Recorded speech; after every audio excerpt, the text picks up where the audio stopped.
আসসালামু আলাইকুম। আমি কোন আহমদ আছি আপনাদের সাথে। মৌলভীবাজার জেলা জুরি উপজেলার অন্তর্গত এই হাওর এশিয়ার বৃহত্তম একটি হাওর। এটি হলো হাকালুকি হাওর। আপনারা সবাই জানেন যে হাকালুকি হাওর এশিয়ার বৃহত্তম একটি হাওর।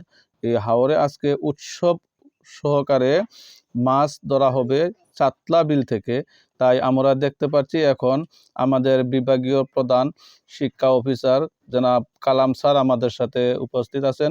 তাই একটু কথা বলবো আমরা স্যারের সাথে, যে স্যার অনেকদিন পরে এই হাওরে এসেছেন। হাকালুকি হাওর হল এশিয়ার বৃহত্তম হাওর। সেই হাওরে আজকে প্রায় পাশাপাশি 2-3টি বড় বিল রয়েছে। এই 2-3টি বিলে আজকে মাছ ধরার যে উৎসব, সেই উৎসবে দেখা যাচ্ছে এলাকার কয়েক উপজেলার অনেক মানুষ এখানে একত্রিত হয়েছে। তারা বেশ উৎসবের সাথে এই বিষয়টা উপভোগ করতেছেন। আর হাকালুকি হাওর অত্র এলাকার যে আমিষের চাহিদা আছে, সে আমিষের চাহিদা পূরণ করে সারা বাংলাদেশে এখান থেকে মাছ সরবরাহ করা হয়।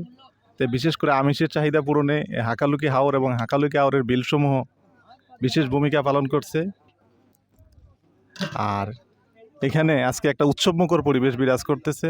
আমি মনে করি সরকারের আরও এই বিষয়টায় এখানে এসে দেখলাম আরও বিভিন্ন ধরনের সরকারি যদি আরও বিভিন্ন ধরনের উদ্যোগ গ্রহণ করা হয়, আমার এখন মনে হয় মাছের অভয়ারণ্য তৈরি করলে এখানে আরও বেশি মাছ পাওয়া যাবে। সরকার আরও উদ্যোগ গ্রহণ করা প্রয়োজন। জি, ধন্যবাদ সবাইকে। ধন্যবাদ স্যারকে। তো আপনারা জানেন এই হাওর এশিয়ার বৃহত্তম একটি হাওর। এই হাওরের মাছ শুধু হাওর অঞ্চলেই সীমাবদ্ধতা নয়, এই হাওরের মাছ দিয়ে বাংলাদেশের বিভিন্ন অঞ্চলের আমিষের চাহিদা পূরণ করা হয়। যেহেতু মাছ বাংলাদেশের বিভিন্ন জায়গায় ওই মাছগুলি পাঠানো হয়।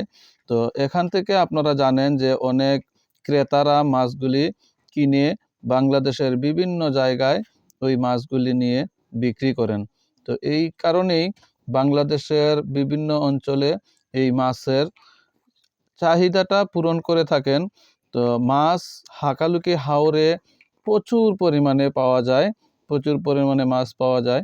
তো আরও মাছ হয়তো আরও অনেক বেশি মাছ পাওয়া যেতে পারে, যেহেতু স্যার বলেছিলেন যে ওইটা যদি অভয়ারণ্যের একটা আশ্রম করা হয় যে মাছ কিভাবে বাড়ানো যায়। তো আপনারা অবশ্যই ভিডিওটা শেয়ার করে দিবেন।